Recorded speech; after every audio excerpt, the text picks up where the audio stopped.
I have a great time with my life, and I want to share it. I love living. I think that's infectious. It's something that you can't fake.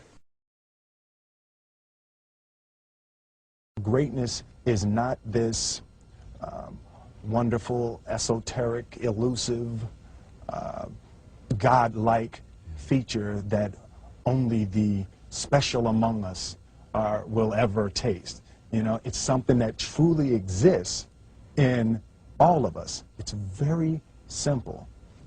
This is what I believe, and I'm willing to die for it. Yeah. Period. It's that simple. I know who I am, and I know what I believe. I know who I am, I know what I believe. That's all I need to know. And that's all I need to know. So from there, you do what you need to do. Yeah. You know, and I think what happens is we make this situation more complex than it has to be. Because we're looking for complexity. There's got to be Absolutely. something complex to understand. It Greatness. can't be that easy. No. We didn't grow up with the sense that where we were was where we were going to be. You know, we grew up with the sense that where we were almost didn't matter because we were becoming right. Something greater.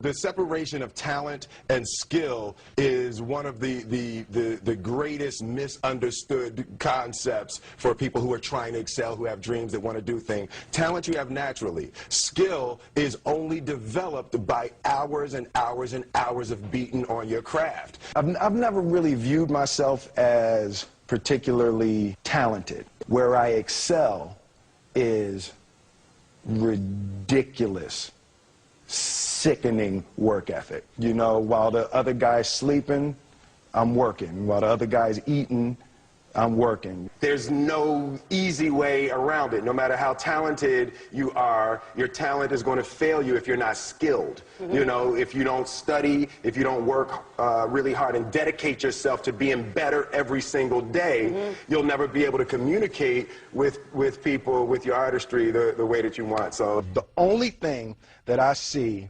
that is distinctly different about me is I'm not afraid to die on a treadmill. You might have more talent than me, you might be smarter than me, but if we get on the treadmill together, right, there's two things. You're getting off first, or I'm going to die. It's really that simple.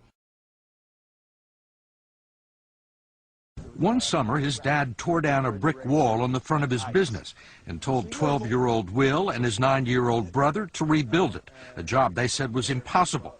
It took them a year and a half, but they did it. And he said, now don't you ever tell me it's something that you can't do.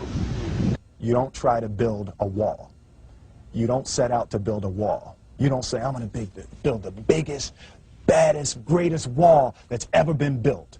You don't start there. You say, I'm going to lay this brick as perfectly as a brick can be laid. And you do that every single day. And soon you have a wall. And soon you have a wall. You know, it's an idea that my grandmother always had, that, you know, if you're going to be here, then there's a necessity to make a difference.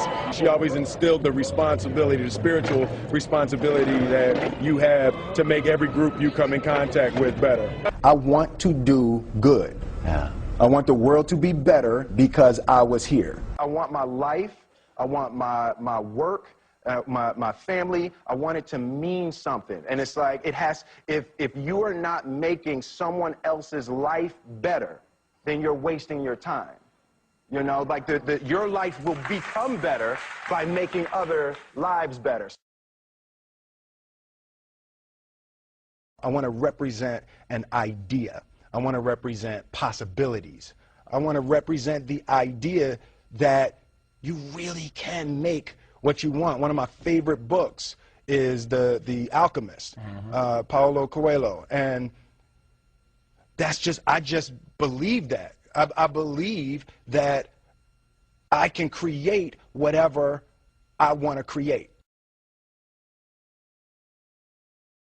The first step before anybody else in the world believes it is you have to believe it. There's no reason to have a plan B because it distracts from plan A.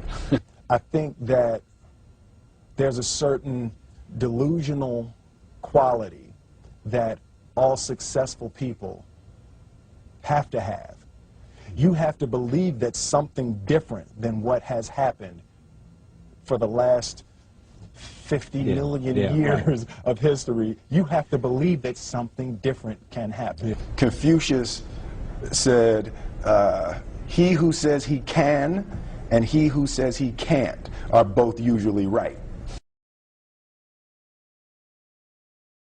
Being realistic is the most commonly traveled road to mediocrity. Why would you be realistic? What's the point of being realistic? Just put up a barrier. Yeah, I'm going to do it. It's done. It's already done. The second I decide it's done, it's already done. So now we just got to wait for y'all to see. It's unrealistic to walk in a room and flip a switch and lights come on. That's unrealistic. Fortunately, Edison didn't think so. It's unrealistic to think you're going to bend a piece of metal and fly people over an ocean in that metal. That's unrealistic. But fortunately, the Wright brothers and others didn't believe that. Our thoughts, our feelings, our dreams, our ideas are physical in the universe. That if we dream something, if we picture something, if we commit ourselves to it, that is a physical thrust towards realization that we can put into the universe. That the universe is not a thing that's going to push us around. That the world and people and situations are not something that are going to push us around. That we are going to bend the universe and command and demand that the universe become what we want it to be. I study the patterns of the universe. There's a redemptive power that making a choice has, you know, rather than feeling like you're at effect to all the things that are happening. Make a choice, right? You just decide what it's going to be, who you're going to be, how you're going to do it. Just decide. And then from that point, the universe is going to get out your way. It's like it's water. It wants to move and go around stuff. You know, there's a flow of the universe that I've grown to know just how to go with it. I realized that to have the level of success that I want to have, it's difficult to spread it out and do multiple things. It takes such a desperate, obsessive focus. You really got to focus with all of your fiber and all of your heart and all of your creativity. I'm motivated by fear. Fear. You know? Fear of what? Fear of fear. I hate being scared to do something. And I think what developed in my early days was the attitude that I started attacking things that I was scared of. It was Franklin Roosevelt said the only fear you have to fear is fear itself. Absolutely. Remember that? Absolutely. Yeah. You can't be scared to die for the truth. The truth is the only thing that's ever going to be constant. Don't ever let somebody tell you you can't do something. Not even me. All right? You got a dream, you got to protect it. People can't do something themselves. They want to tell you can't do it.